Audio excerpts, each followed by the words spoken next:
Salut à tous, c'est Christian Mythologie Astrale. Si vous m'avez trouvé ici, vous êtes plutôt futé. Et aujourd'hui, on se retrouve dans un nouvel épisode du podcast pour parler, toujours dans la grande série sur l'astrologie chrétienne, du signe des Gémeaux. Et c'est assez drôle parce que vraiment au début, le sujet est super tabou. On dirait pas comme ça, hein, ça paraît être un sujet simple, mais souvent les débats qui ont un lien avec la religion déchaînent les passions. Enfin, vraiment, voilà, le vieux prêtre dégueu. Qui a martyrisé cette dame toute son enfance dans un vieux couvent que personne ne connaît, mais c'est moi qui vais récolter J'exagère évidemment, mais bon, vous voyez un peu comment la politique, la religion, le sexe et plein d'autres sujets tabous qui ne me font pas peur, parce que voilà, lune en Gémeaux en maison 8, Pluton Scorpion en 1, croisé l'ascendant. Mais voilà, je sais que ça déchaîne les passions et tout, juste voilà, la perspective et l'intention, elle est vraiment pure. L'idée, c'est vraiment de partager la sagesse des textes et en même temps la sagesse de la Bible plus spécifiquement, et en même temps, même si on pourra piocher peut-être à un moment donné ailleurs, hein, puisqu'il y a d'autres textes, notamment les textes apocryphes. Mais voilà, l'idée, c'est vraiment de partager un maximum d'informations sur le texte, tout en le mettant à la lumière de la langue spirituelle, en tout cas la plus populaire littéralement auprès de la jeunesse en 2023. Et en fait, c'est l'astrologie. Voilà, c'est pas, je voudrais que ce soit la Bible, et moi-même je suis chrétien et tout, mais voilà, faut être réaliste et tout. C'est quand même l'astrologie, et quoi de plus beau en tout cas et de plus intéressant pour moi que de croiser les deux, parce que bah, je vis en fait avec les deux. Donc forcément, pas à la même hauteur évidemment, mais en tout cas je vis avec les deux. Donc c'est intéressant de mettre en lumière les deux, quoi. Et donc aujourd'hui on va parler du signe du Gémeaux. On continue la grande série, et évidemment quand on parle du Gémeaux, on parle de la question de la dualité, hein. L'esprit et la matière, le noir et le blanc, le bien et le mal. Et en fait, je vais pas vous faire un cours de sciences de la religion, mais cette pensée, euh, en tout cas matérialisée sous une forme religieuse, sous une croyance en tout cas, avec un dogme, etc. Euh, je trouve qu'elle trouve vraiment ses racines en Perse, et je trouve que voilà, les Perses et leurs contributions, notamment lorsqu'on parle de zoroastrisme, nous ont vraiment beaucoup apporté, beaucoup plus que ce qu'on pense. Et quand je dis nous, c'est vraiment l'humanité tout entière, quoi. Euh, Justement sur ces questions de dualité, justement sur ces dichotomies-là, euh, le bien, le mal, le noir, le blanc, le paradis, l'enfer. Voilà, c'est des choses qui nous viennent de là-bas. Historiquement, hein, là pour le coup, on est encore dans le factuel, on va bientôt basculer dans le spirituel et dans la foi, mais en tout cas, on est dans ça. Euh, Pourquoi j'ai parlé de ça? Parce que ça, c'est vraiment à la racine de l'énergie du Gémeaux, en fait. Hein, c'est là où on voit aussi que comment dirais-je, le langage, ou en tout cas les informations qu'on tire des signes sont beaucoup plus étendues que ce qu'on pense. Et malheureusement, beaucoup de gens ont du mal à concorder, en tout cas dans leur tête, astrologie, christianisme, etc. Parce qu'en fait, ils ont une vision de l'astrologie qui est très... comme on a de très mauvais ambassadeurs, ils ont une vision de l'astrologie qui est très en surface, très compatibilité, moi je t'aime, moi non plus, est-ce qu'on est compatible, est-ce que tu m'aimeras un jour, voilà, donc forcément à côté de la Bible, enfin voilà, il n'y a pas de... Bon. Sauf qu'en fait c'est des choses qui viennent de beaucoup plus loin. Le Gémeaux, c'est un signe qui est gouverné par l'astre de la communication, par Mercure. Et pareil, Mercure aussi a un rôle extrêmement important quand on parle de spiritualité, quand on parle même de religion, quand on parle d'alchimie, quand on parle de transmission des connaissances. Il y a beaucoup de ces choses-là qui sont liées à Mercure, en fait. Et c'est hyper intéressant parce que euh, cette dimension que nous on appelle Mercure en astrologie, c'est une dimension euh, que les kabbalistes juifs ont appelé Mercure aussi, mais à qui ils ont donné d'autres noms. Et là, c'est pas le sujet, donc je vais pas rentrer dans le détail des noms. Mais pour vous dire qu'en fait, nous, on le voit comme Mercure, mais Mercure, c'est un champ pareil qui est beaucoup plus grand que ce qu'on peut imaginer, en fait. Euh, les Gémeaux, c'est... Enfin, des personnes. En tout cas, on va parler surtout de l'archétype du signe, mais c'est un signe qui est connu pour sa nature duel. Hein. Je ne vais pas dire double, parce que double en français, il y a une connotation légèrement négative derrière. Ça sous-entendrait qu'il y en a une vraie et qu'il y en a une fausse, ou en tout cas qu'il y en a une qui est plus légitime que l'autre. Non, c'est pas double, c'est pas deux natures juste différentes, c'est deux faces d'une même nature. Voilà. Donc après, on rajoute ce qu'on veut, curiosité insatiable, capacité à jongler entre diverses idées et points de vue instantanément. Voilà, en tout cas, ce qu'il faut savoir, c'est que cette dualité intrinsèque du Gémeaux le conduit à explorer le monde avec un esprit qui est extrêmement vif et une soif de connaissance qui est quasi inextinguible, quoi. Je connais aucun Gémeaux qui s'est assis pour me dire waouh, j'ai tellement appris là ces 6 derniers mois que vraiment je n'ai plus envie d'apprendre, quoi. Il y a toujours quelque chose de nouveau à explorer. La question qu'on peut se poser dans cet épisode, c'est comment est-ce que cette dualité se manifeste-t-elle en fait dans les écritures bibliques et dans la spiritualité chrétienne. Et en fait, c'est exactement ce qu'on va explorer dans cet épisode. Donc, on va sélectionner plusieurs parties en fait des textes. Je vais juste commenter des extraits pour cet épisode-là. Et ça va changer en fait en fonction des épisodes.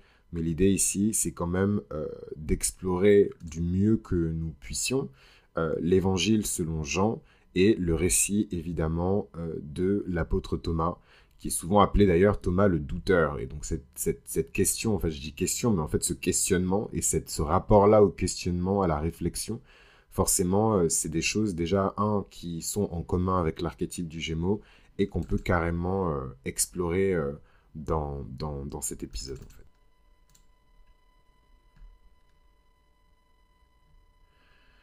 Donc les Gémeaux, signe d'air gouverné par la planète Mercure, qui sont souvent décrits comme des esprits curieux, polyvalents, qui sont dotés d'une soif insatiable de connaissances, et nous allons observer comment cette soif de connaissances et comment cette dualité, ce questionnement est manifesté dans les textes sacrés. Alors je ne sais pas d'où vient...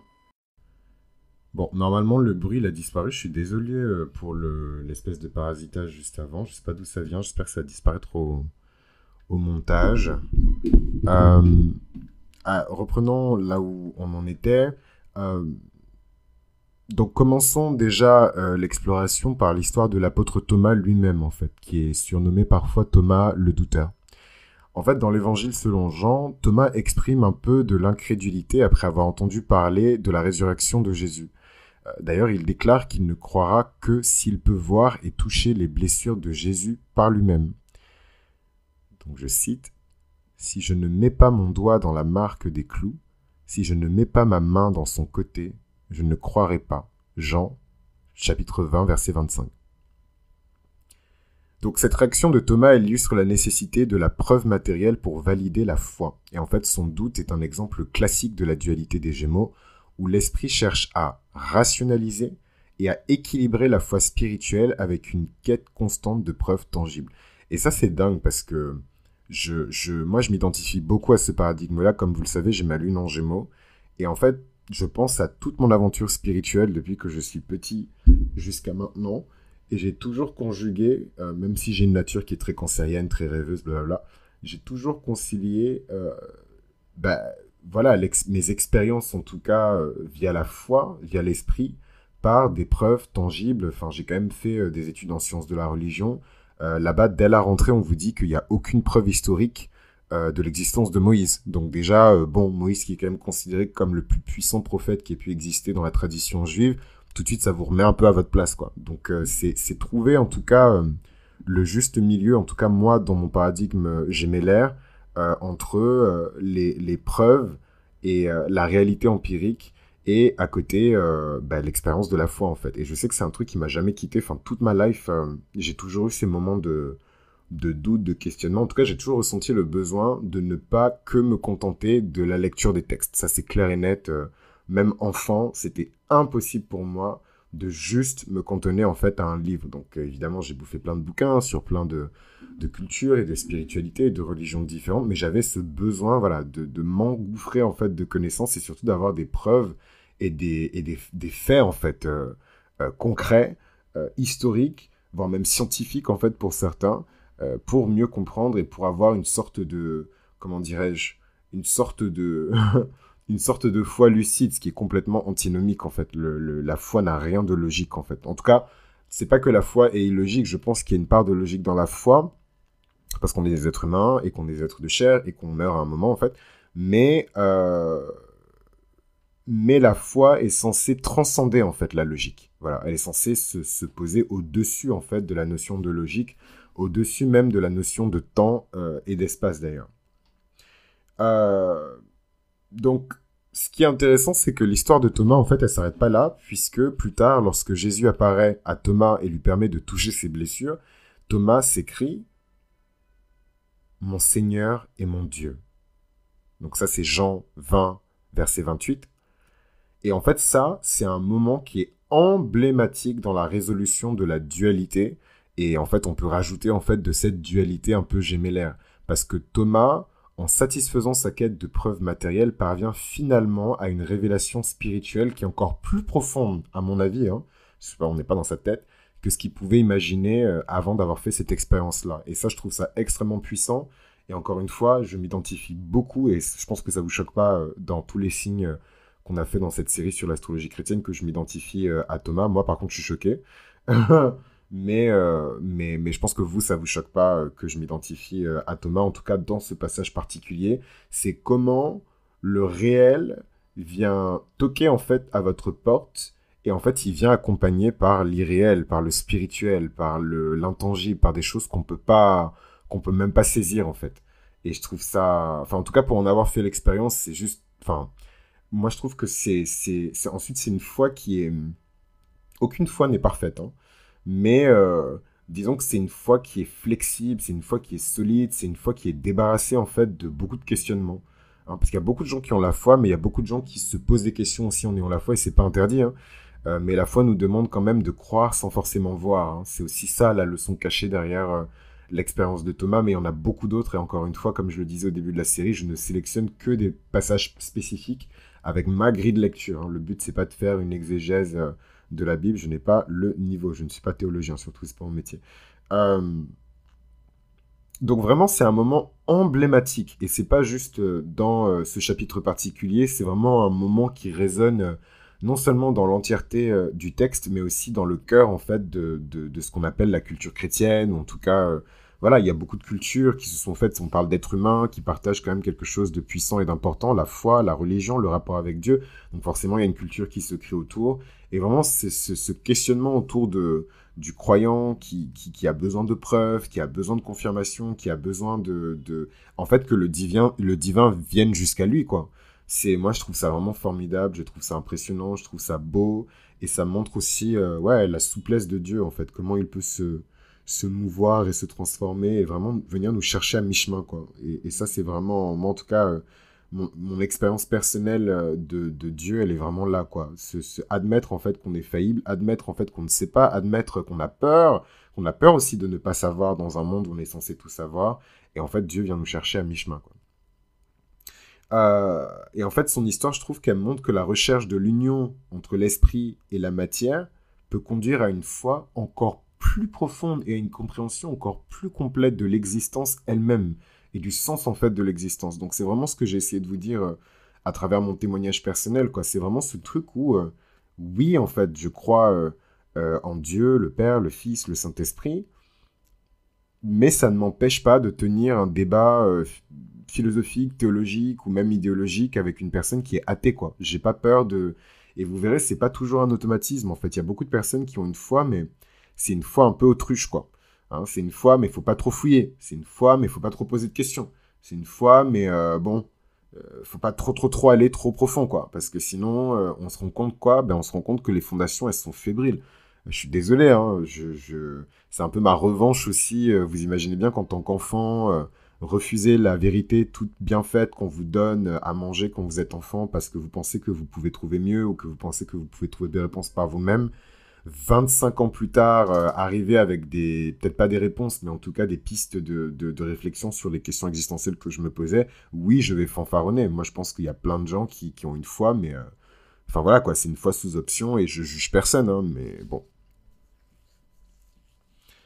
Euh, J'aime beaucoup en plus ce passage de Jean 20, 28, Mon Seigneur et mon Dieu, parce que c'est aussi... Enfin bon, là c'est un peu trop complexe, mais en tout cas, dans la culture, c'est aussi une prière qu'on commence à faire bah, dans des situations qui sont pas toujours agréables dans la vie. Moi, chez moi, dans mon pays, beaucoup de gens commencent à faire cette prière quand ils vont mourir, en fait. Ouais. Et ils mettent les mains sur la tête et tout. Enfin, c'est assez... C'est tout un... Et c'est dingue parce qu'au final, j'ai même pas grandi là-bas. Enfin, j'ai vécu là-bas avant de m'installer en France. J'ai même pas grandi là-bas. Mais quand on vous raconte en fait des scènes, comment les gens... et on vous dit juste, la personne, elle a mis ses deux mains sur sa tête, elle a commencé à prier mon Seigneur et mon Dieu. En fait, vous savez que la personne, elle sait qu'elle va mourir, quoi. Enfin, c'est assez spécial. Et en fait, c'est marrant parce que dans mon cerveau, c'est tout à fait normal, mais dans le cerveau d'une personne, même chrétienne, qui n'est pas de cette culture-là, en fait, on va se dire, oh my God. Euh, donc vraiment, j'aime beaucoup, beaucoup, beaucoup ce passage-là du texte. C'est un passage vraiment qui... Si j'existais pas et que je devais être créé à partir d'un passage de la Bible, je pense que ce serait celui-là, quoi. Parce que c'est vraiment l'histoire de ma vie spirituelle, c'est l'histoire de ma vie littéraire, c'est l'histoire de ma vie artistique, c'est l'histoire de ma vie sociale. En fait, c'est vraiment ce truc où ne pas forcément accepter une vérité et ne pas la prendre, voilà, comme elle est dite. On vous sert un truc, vous avalez bêtement, en fait, ce qu'on vous dit, mais vraiment se poser des questions, questionner, même si, quitte à ce que, quitte à ce que les personnes en face soient offensées, en fait. Vous n'êtes pas Dieu. Vous n'êtes pas Dieu, puisque Dieu lui-même s'est révélé à Thomas, en fait. Enfin, et il sait pourquoi. Parce que du coup, cette foi qui a été questionnée, qui a été éprouvée, cette foi qui se pose des questions, cette foi qui veut savoir toujours plus, ben en fait, elle a été nourrie, elle a été satisfaite. Donc imaginez l'éclat, hein, c'est des choses qu'on ne peut pas voir. Imaginez l'éclat, en fait, de l'aura de ce monsieur, quoi. À l'époque, après cet événement. Euh, donc voilà, vraiment un moment emblématique hein, du texte et qui pour moi illustre très bien une partie en tout cas de l'archétype du Gémeaux sur voilà, la dualité entre le vrai et le faux, si on n'en a pas parlé, hein, mais voilà, c'est important. Euh, Dans le christianisme, il faut savoir qu'en fait, cette dualité, elle est également présente dans le concept de l'incarnation elle-même. Voilà. Donc, il faut savoir que dans le christianisme, euh, Dieu prend une forme humaine en la personne de Jésus-Christ. Hein. Et donc, cette union de l'esprit divin, enfin l'esprit de Dieu même, hein, avec la matière humaine symbolise la tentative de réconcilier ces deux aspects dans notre existence. Voilà. Donc, Jésus, c'est le Fils de Dieu, Jésus est Dieu, etc. Mais il est aussi une métaphore, et moi, c'est plus là où moi je me situe. Enfin, je me situe dans tout, hein, mais, mais c'est aussi là où moi je me situe, c'est ce truc où, ouais, mais en fait, c'est encore plus grand que ça. Le gars, c'est une métaphore, c'est une métaphore, il est une métaphore de l'union entre le divin et entre le divin et l'humain, en fait. Entre le céleste et le terrestre. Et j'espère qu'on aura l'occasion, et ça, je pense que ce sera le bonus.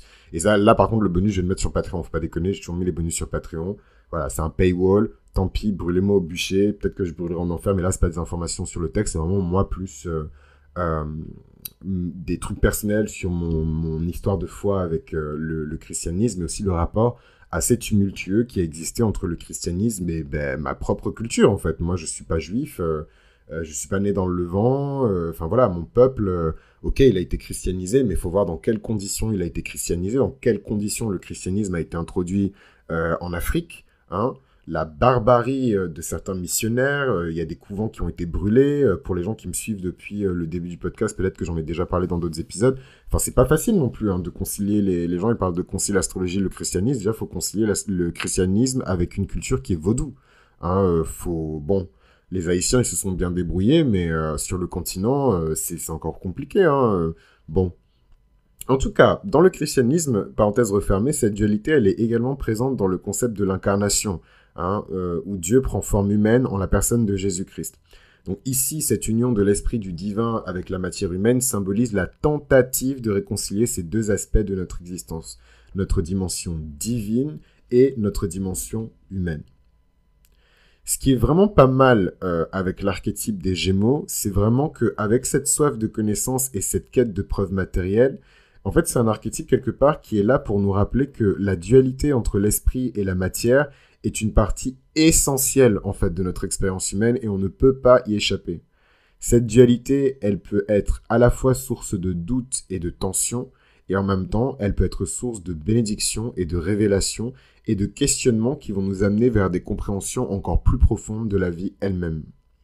Donc franchement, rappelez-vous que dans cette quête constante d'harmonie entre l'esprit et la matière, il y a de la place pour la curiosité, ne jamais avoir peur d'être curieux. Moi, je pense que vraiment, que Dieu me pardonne si je me trompe et tout, mais Je pense que parmi les épreuves qui m'ont été présentées dans mon existence le plus jeune, hein, et moi, ma mémoire, elle remonte loin, hein, donc vraiment des épreuves, des situations de crise, des trucs dangereux, j'aurais pu perdre la vie, hein, c'est ma curiosité. C'est vraiment, on a testé ma curiosité. C'est comme si tout avait été fait pour que je ne sois pas curieux, en fait, dans cette vie. Et j'ai toujours été curieux, et c'est ma curiosité qui fait qu'on se parle aujourd'hui, c'est ma curiosité qui fait que j'arrive à concilier ces deux sujets, et que je vous propose humblement une synthèse le temps d'un épisode de podcast. C'est vraiment, que Dieu bénisse la curiosité intellectuelle, quoi. Je pense que c'est la plus grande bénédiction de l'être humain, et en même temps, c'est aussi... et c'est aussi le dark side et l'échec et la chute aussi, hein, de l'esprit humain. Des fois, on est trop curieux, hein, mais c'est vrai que la curiosité et le doute mènent vers la découverte. Maintenant, quel type de découverte? Parce que là, on prend l'exemple de l'apôtre Thomas, on est vraiment dans la dimension positive, en fait, de l'archétype du Gémeaux. Qu'est-ce qui se passe quand on discute de la position négative, le dark side, en fait, de l'archétype du Gémeaux, à la lecture des textes. Et on va voir ça tout de suite.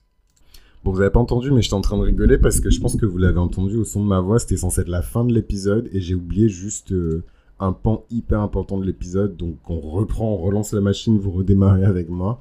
Et on parle très rapidement du dark side, en fait, du Gémeaux à la lecture des textes. Et ça, c'est hyper intéressant parce qu'on parlait un peu plus tôt de la dualité et de la dualité comme une énigme qui est fascinante, en fait, sur la nature humaine. Et maintenant, on va changer un petit peu d'ambiance, toujours avec le prisme des Écritures saintes et particulièrement des récits bibliques qui vont illustrer en fait cette relation qui est complexe. On va voyager au cœur de la pensée, de la curiosité et de la dualité humaine. Donc, le Gémeaux, on ne va pas le représenter parce qu'on l'a déjà représenté. Par contre, je pense qu'il est intéressant de parler de l'histoire d'Absalom, le fils du roi David. Et donc, Absalom est décrit comme beau, charismatique, mais il est également rusé et manipulateur. Son désir insatiable pour le pouvoir et pour l'ambition le dévore lui-même à petit feu et le conduit même à comploter contre son propre père, le roi David. Et donc ici, on est dans les psaumes, 41, verset 9. « Même mon intime ami, en qui je me confiais, qui de mon pain mangeait, lève le talon contre moi. » Cette trahison d'Absalom illustre la face sombre de l'énergie et de l'archétype du Gémeaux, où la curiosité et l'intelligence peuvent être utilisées pour des motifs égoïstes conduisant à la manipulation et à la trahison de ceux qui leur font confiance. Un autre exemple de dualité gémellaire dans la Bible se trouve dans l'histoire de la tour de Babel. Les hommes qui entreprennent de construire une tour pour atteindre les cieux illustrent ainsi leur curiosité insatiable et leur désir de comprendre Dieu, et donc d'aller le chercher. Malheureusement, leur arrogance les a conduits à la confusion des langues et à la dispersion.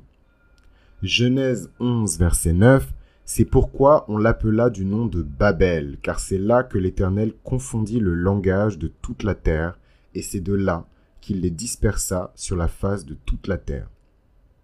J'aime beaucoup cette histoire parce qu'elle souligne vraiment la soif de connaissance des Gémeaux et comment cette soif de connaissance peut vraiment conduire à de la mégalomanie, à de la discorde, mais surtout tout simplement se mettre en danger en fait. Et donc j'en reviens à ce que je vous disais un peu plus tôt sur mon propre témoignage. Moi j'ai l'impression, alors je sais pas si c'est un truc de lune en Gémeaux maison 8 probablement, mais voilà, très tôt dans ma life on m'a vraiment mis dans des situations, Dieu merci je suis pas toujours tombé dans des ennuis, hein, mais où le fait d'être curieux, de se poser des questions, ou de même de poser des questions, et j'étais un enfant, hein, donc les enfants posent des questions. Voilà, ben, très tôt en fait, on m'a fait comprendre que, enfin, on m'a fait comprendre, c'est pas des gens spécifiquement, mais en tout cas la vie m'a fait comprendre que ça pouvait me mettre en danger, quoi. Et je me dis, enfin sans vouloir me jeter des fleurs, mais heureusement que mon moi enfant était courageux, quoi. Sinon je serais assis en sécurité en tant qu'adulte aujourd'hui, mais complètement stupide. Que Dieu me pardonne, mais complètement stupide. Anyways.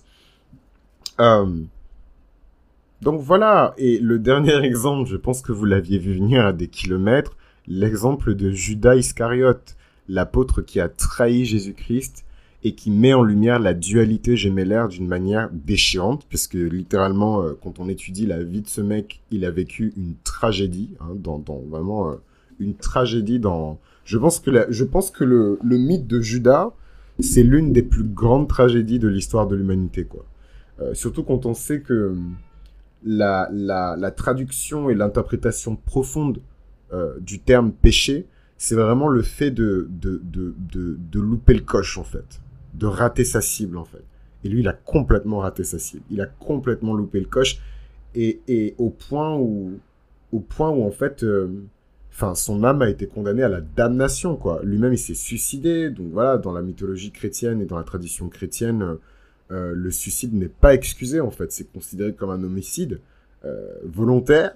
Donc c'est chaud pour Judas, hein. Mais bon, il y a eu beaucoup de bouquins et de textes qui ont été déterrés, qui ont été étudiés. En fait, ils sont là depuis longtemps, hein. C'est juste que maintenant, l'Église commence à se poser des questions et commence à envisager de... Il n'y a aucun livre qui va être ajouté, hein. Mais en tout cas, il y a des discussions sur le fait que, peut-être que finalement, Marie-Madeleine n'était pas juste une prostituée. Peut-être que finalement... Donc, on verra ce qui se passe pour Judas. Parce qu'il y a aussi un livre apocryphe qui s'appelle, si je ne me trompe pas, l'Évangile selon Judas. Et donc, avec son point de vue et sa version des faits. Et donc, ce serait intéressant, en fait, de le lire, ne serait-ce que pour comprendre le pourquoi du comment de cette tragédie. Donc, Judas était un simple disciple, hein. C'était un disciple même très fidèle, hein. Mais c'est sa cupidité qui a eu raison de lui. Et en fait, sa trahison a mené à la crucifixion du Christ. Et en même temps, et ça, j'en parle vraiment... Mais en fait, je pense que je vais faire un épisode avec Anna parce que... Enfin, c'est pas possible. J'ai oublié ce que je voulais dire. J'ai complètement zappé ce que je voulais dire. Mais c'est des discussions et c'est des débats qu'on a tout le temps, en fait. Où, en fait, on se dit que... Enfin, Dieu est Dieu. Et en fait, il a déjà tout planifié à l'avance. Donc, en fait, ça veut dire que dès le début du commencement, en tout cas dans une perspective chrétienne, donc là, pour les personnes qui sont athées, etc., c'est le moment de quitter le chat. Mais voilà, dans une perspective chrétienne, au commencement, ces âmes-là ont été choisies pour vivre... Enfin, j'ai trouvé ça un peu... Enfin, je vous avoue, même encore aujourd'hui, là, je me suis calmé parce qu'en fait, la vie, elle est tellement dure que je me dis, ok, gros, t'as fait tes choix, moi-même, je suis là, je vis, je fais mes choix, chacun se gère. Gros, t'as fait tes choix, moi-même, j'ai fait mes choix. Voilà, la vie, elle est trop dure aussi pour se poser trop de questions. Ça, c'est vraiment ma sagesse de mon milieu de vingtaine. C'est ça, c'est que la vie, elle est trop dure. Des fois, faut pas trop se poser de questions. Mais en tout cas, lui en particulier, sa cupidité, il a vraiment eu raison de lui. Et ouais, ça m'a fait mal. Ça m'a fait mal parce que je me suis dit, ça m'a rappelé d'autres passages du texte, en fait, qui disent, notamment Jésus, en fait, qui dit... J'ai pas envie de paraphraser, donc je veux trouver... Je vais trouver le bon passage. Bon, j'ai paraphrasé parce que je trouve pas, ça me saoule. Mais en gros, que en fait, Jésus dit qu'il s'est occupé des enfants de son père, sauf ceux qui devaient s'égarer, en fait. Ceux qui devaient se perdre et ceux, en fait, qui avaient déjà, en fait, dont les âmes avaient déjà choisi de ne pas suivre le Christ, de ne pas suivre Dieu, de ne pas... Enfin voilà, quoi. Là, c'est vraiment... Et là, je sais hein, qu'il y a une différence entre les personnes qui sont athées mais spirituelles. Mais là, je parle pas de ces athées-là. Là, je parle vraiment des athées en mode que Dieu me pardonne. Mais il faut vraiment que je transmette cette énergie telle qu'elle existe dans le monde. C'est pas moi qui le pense, je ne fais que répéter ce que j'ai entendu. Mais voilà, des gens qui disent Dieu, c'est de la merde. Comment on peut croire un truc pareil la vie, on n'en a qu'une. Faut la brûler à tout prix. Pourquoi tu te poses trop de questions? Si ça te fait du bien, fais-le. Enfin, genre... si ça te fait du bien, fais-le. Enfin, voilà, tant que ça me fait du bien, c'est pas interdit. Non, mais... Vraiment des gens, genre... Franchement, que Dieu me pardonne, parce que dans toutes ces personnes, il n'y a pas que des personnes qui sont mal intentionnées, mais on a beaucoup, en fait, elles font du mal sans même s'en rendre compte, parce qu'elles donnent des conseils de merde, en fait, tout simplement. Je dis ça, je suis pas Yandla, je suis pas le Dalai Lama ou Sadhguru non plus, hein. Je dis pas que mes conseils, c'est des conseils de ouf, mais j'irai jamais dire aux gens, vas-y, fais ça parce que ça te fait plaisir, et comme ça te fait plaisir, c'est pas mauvais, en fait. C'est juste condamner les gens à l'enfer, et l'enfer, c'est pas sous nos pieds, hein. L'enfer, il est bien sur terre.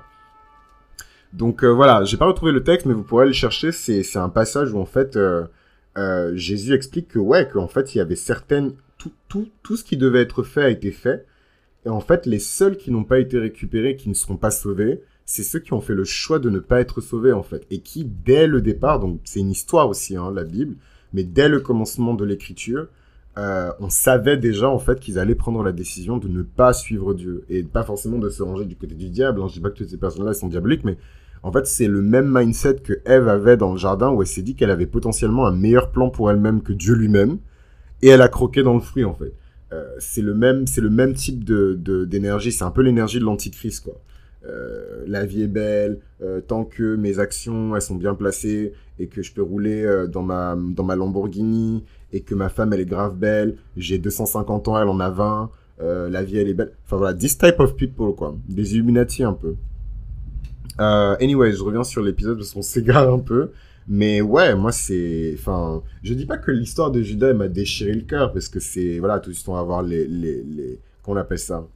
On va avoir les intégristes et tout sur les côtes et tout, en mode machin. Mais encore une fois, dans le même état d'esprit où je me suis posé des questions quand j'étais petit, évidemment que je me suis posé des questions. Je me dis, mais pourquoi? Pourquoi est-ce que le gars, il a fait ça, en fait? Genre, tu traînes avec Jésus, en fait. Pourquoi tu fais ça? Et donc, on est en Matthieu 26, verset 15. Il leur dit, « Que voulez-vous me donner et je vous le livrerai ?» Et ils lui payèrent 30 pièces d'argent. Donc, en fait, oui, c'est la cupidité, mais je pense que c'est un truc encore plus profond. Et en faisant un petit peu des recherches sur la Bible, sur le contexte si sociologique de la Bible, même si c'est compliqué, hein, les gens ils sont morts il y a 2000 ans, donc voire moins encore. Donc c'est compliqué, mais en tout cas, j'essaie de faire le plus de recherches possible parce qu'on peut évidemment pas calquer, même si certains évangélistes vont vous le dire, mais ils mentent, tout ce qui a été écrit dans l'Ancien Testament, dans la vie de tous les jours en fait. C'est juste pas possible. Il y a une raison pour laquelle le Christ il est né, c'est le seul qui peut accomplir la loi, parce que c'est le seul qui est né sans péché, c'est le seul qui est parfait en fait. Tout le reste, on est condamné à être broyé par la loi, et en fait on peut essayer de suivre la loi, mais en fait je trouve que ça durcit nos cœurs plus qu'autre chose, parce qu'on est malheureux en fait. Hello. Et pourquoi je vous ai raconté tout ça? Parce que ouais, je me suis posé des questions, je me suis dit mais comment, enfin 30 pièces d'argent. 30 pièces d'argent. Et oui, en fait, je vous disais, ça peut pas être que l'argent, en fait. Et je pense qu'il y a quelque chose d'encore plus profond. C'est que la période à laquelle le Christ il est arrivé, c'est une période où les Juifs, ils étaient persécutés par les Romains.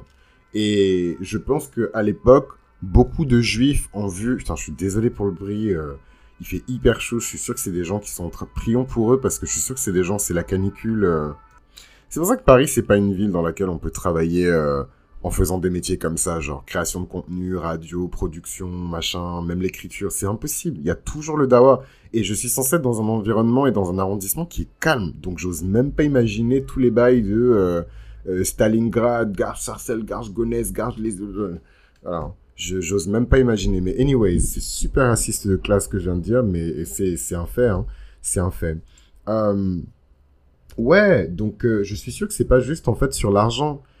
C'est plus que l'argent. C'est parce qu'en fait, quand le Christ il est venu, les Juifs de l'époque le voyaient vraiment... Enfin, déjà, ils le voyaient pas directement comme le Messie et comme le Fils de Dieu. Il y a beaucoup de gens qui ont douté de lui. Et pour cause, il a été crucifié et ils ont demandé à ce qu'il soit crucifié. Hein, quand même, faut pas oublier l'histoire. Mais en tout cas, il y avait un peu cette espèce de lueur d'espoir où en fait, ce mec-là fait des miracles. Super, pour ceux qui le suivent en tout cas. Il va défoncer les Romains en fait. Enfin, les Romains violent nos filles... Ouais, c'est dictature romaine, hein. C'est pas une dictature française, hein, même si, bon, j'ai pas... j'ai pas envie de minimiser la colonisation, mais les Romains, ils faisaient quand même nager des bébés dans des bassins en leur demandant... Ils entraînaient des enfants en très bas âge à nager dans des bassins pour faire des fellations comment on appelle ça? En gros, c'est 2 rangs en dessous de l'empereur, quoi. C'est 2 rangs en dessous de la plus haute distinction dans le Sénat romain, quoi. Donc, c'est pas non plus... Enfin, c'est des hauts fonctionnaires de l'administration romaine, quoi. On en était là. Bon, après, vous me direz, je sais pas tout ce qui s'est passé pendant la colonisation, et d'ailleurs, c'est complètement stupide de ma part de comparer les deux. Mais bref, le but de la comparaison, c'était de dire à quel point c'était des populations barbares, quoi. Enfin, vraiment, j'ose même pas imaginer, quand on dit que les Romains persécutaient les Juifs de l'époque... Enfin voilà quoi, et c'était l'époque, hein. L'époque on t'éviscère et on te met en place publique et on empêche tes parents de t'enterrer parce que, enfin voilà quoi, c'était l'époque. Donc voilà, tout ça pour dire que je pense pas que ce soit juste pour l'argent. Je pense que c'est vraiment ce truc où Judas il a vu dans le Christ en fait un sauveur, mais vraiment un sauveur militaire quoi, quelqu'un qui allait vraiment déloger les Romains et leur botter les fesses, et parce que c'est justement parce que c'est le Fils de Dieu et que son peuple a été opprimé. En tout cas, moi, c'est ma théorie sur le sujet. Ce n'est qu'une théorie. Mais je trouve en tout cas que Judas, évidemment, représente très bien la dualité gémellaire, où en fait, cette loyauté, cette espèce de perfectionnisme, c'était un très bon comptable, il gérait très bien l'argent, il savait comment faire de l'argent aussi, a été complètement taché et corrompu par l'esprit du malin, parce que ça, c'est un passage que j'ai oublié. Oh. Oh. Oh. Putain, je suis désolé, je crois que je... Oh, j'ai cru que j'avais un cheveu dans la bouche et genre, je connais la texture de mes cheveux. Oh.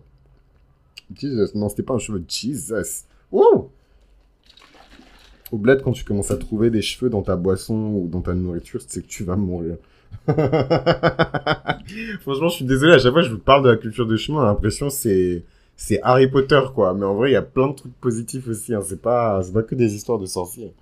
Anyways, voilà. Donc moi, c'est ma théorie un peu sur le truc. Matthieu 26, verset 15, il leur dit: que voulez-vous me donner et je vous le livrerai.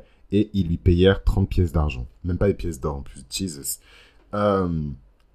Donc voilà, tout ça pour dire que l'archétype des Gémeaux, avec leur soif de connaissance et leur dualité intrinsèque, peuvent nous rappeler que la curiosité peut parfois sombrer dans l'obsession, et que l'intelligence peut être utilisée pour des motifs égoïstes, et que la soif de connaissance peut mener à l'arrogance. Maintenant, comme chaque signe du zodiaque, les Gémeaux portent en eux la capacité d'équilibrer justement ces dualités. Hein, pour les personnes par exemple qui m'écoutent et qui sont nées avec un soleil en Gémeaux, qui sont nées avec une lune en Gémeaux, qui sont nées avec un ascendant en Gémeaux, en fait vous êtes nés avec la solution au problème. Hein, toute votre vie, vous allez galérer à trouver en fait un équilibre entre toutes vos tendances, mais c'est vous qui allez trouver cet équilibre-là. Une fois que vous l'aurez trouvé, vous pourrez plus être déstabilisé comme vous l'avez été avant, quoi. Justement, c'est en ça que je trouve que Thomas, c'est un reflet inversé parfait de Judas, en tout cas spécifiquement dans cette conversation-là, parce qu'en fait, il y a vraiment un avant et un après. Hein. Il y a une nuit noire de l'âme et il y a une épiphanie. Alors qu'en fait, Judas... Enfin, il y a une nuit noire de l'âme, et ensuite c'est terminé, il n'y a plus d'âme, quoi. Il a vendu son âme, il a littéralement vendu son âme au diable. Et oui, le truc que je voulais dire, c'est qu'il a été possédé, hein. Je sais pas si vous avez déjà regardé des reconstitutions, vous savez, c'est des films chrétiens, où ils reconstruisent la vie du Christ et tout, etc. Et en fait, souvent, c'est assez spectaculaire la manière dont... Putain, ça me saoule, je transpire de ouf. Attendez, je prends ça. Ils font des reconstitutions et genre et donc en fait il y a des reconstitutions où on voit genre comment dirais-je, on voit Judas se faire posséder par le diable en fait, hein. Et d'ailleurs dans les textes il me semble que Jésus s'adresse directement au malin en disant fais ce que tu as à faire, je paraphrase évidemment, mais un peu un truc du style fais ce que tu as à faire tant que tu as le pouvoir de le faire, quoi. Et en fait on voit que Judas est pris par l'esprit en fait du diable, et c'est là en fait que la transaction elle se fait. Donc et ça aussi je trouve que c'est vraiment un passage à interpréter. D'ailleurs pour moi c'est un passage qui est même encore plus important que le reste, parce que c'est là en fait que la vraie bataille elle s'est menée, et c'est horrible, mais si vous avez regardé beaucoup d'animés quand vous êtes petit, c'est en ça que ça c'est vraiment la supériorité en termes de storytelling des Japonais, loin devant les Occidentaux, parce qu'ils expliquent des choses extrêmement complexes avec des choses extrêmement simples en fait, et pour une audience qui est jeune en plus. Donc pour moi il n'y a pas de meilleur médium pour parler de spiritualité que le manga, l'animé. D'ailleurs c'est pour ça que quand j'étais plus jeune je voulais être mangaka. Mon rêve c'était vraiment de devenir mangaka et de partager ce que j'avais appris sur la Kabbale à travers les mangas, quoi. Mais c'est un rêve qui n'est pas destiné à être qu'un rêve, hein. Peut-être qu'un jour il deviendra réalité, mais en tout cas c'était mon rêve. Et pourquoi je vous ai parlé de tout ça, là je digresse de ouf, mais je pense que c'est une partie qui est super importante en fait du texte, puisque c'est une partie qui nous montre où se trouve le vrai combat. Et en fait je pense qu'il y a eu un vrai combat qui n'a pas été raconté, mais justement c'est pour ça que c'est important de jeter un œil, même si on peut questionner la véracité de ces textes, sur les textes apocryphes et sur ce fameux évangile de Judas, et de savoir en fait ce qui s'est passé, quoi. Alors, moi je pense que c'était un espèce de battle royal entre l'âme de Judas et le diable en fait lui-même, parce qu'en fait la possession, bon ça c'est un autre épisode à part entière du podcast, mais ça se fait pas comme ça en fait. Il y a des portes d'entrée qui sont ouvertes et qui permettent en fait à ces entités de s'infiltrer et de corrompre en fait la personne et ensuite que la personne ait des comportements, enfin petit à petit en fait elle est corrompue, hein, 60, 70, 80, 90%, 100%, la jauge elle est pleine, et là en fait le takeover il peut se faire, et là le démon il s'installe vraiment, et ensuite c'est foutu, c'est foutu. Alors c'est pas le Christ ou c'est pas un prêtre qui est super haut level, vous êtes foutu. Euh, donc pour moi il y a quand même, enfin je sais pas, pour moi on nous a pas tout dit, et cette histoire elle est bizarre en fait.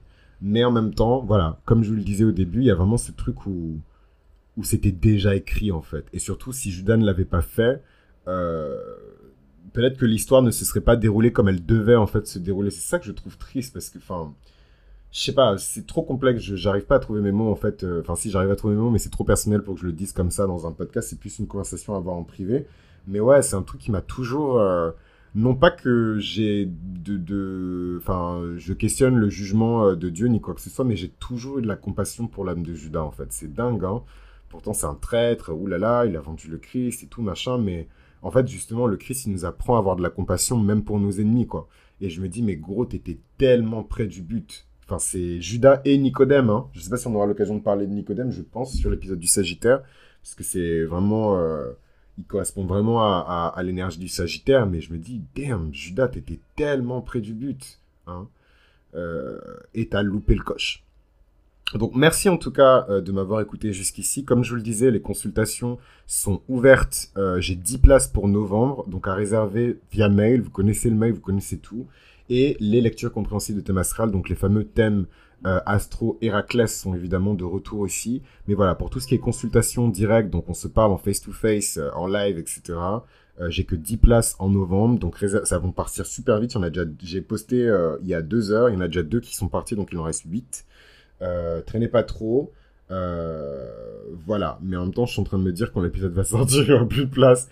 Mais vas-y, les personnes qui vont écouter cet épisode spécifiquement, juste envoyez-moi un mail en disant Super Héraclès ou Super Hercule si Héraclès c'est compliqué pour vous.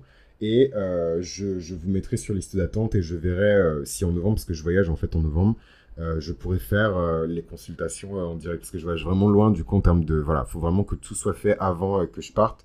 Donc c'est pour ça que je peux prendre que 10 personnes. Donc je verrai comment on va se goupiller. Mais si vous êtes intéressé, envoyez un mail en disant Super Héraclès et je vais voir ce que je peux faire.